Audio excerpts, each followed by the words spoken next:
That is amazing. I loved how many explosions there were in the air.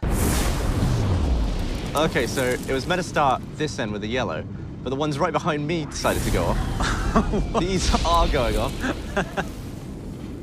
You know, that smoke is a lot higher than 6 feet. That's huge. We might need to adjust our second angle.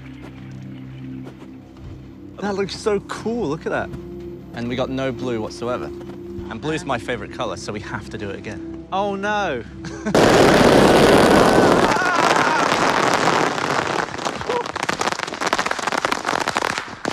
It went pretty quickly, actually. I thought we were further ahead than that.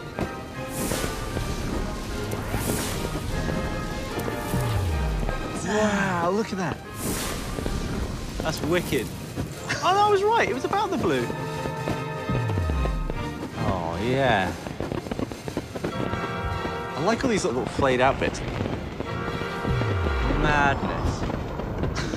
These are cool. What a surreal looking shot. Look at those colors. That's wicked. It's kind of weird how the green color, like they have these explosions still in the air. Instead of a big sort of rainbow mushroom cloud, it looks like a rainbow volcano. Yeah, with like the lava coming out now. Look at that. The These green ones is very sparky. Yeah, the green one's more like an evening firework. This white is just bloody amazing. It looks like the Muppets dropped a nuke. That is the prettiest cloud I've ever seen. It looks like velvet. Oh, that's wonderful.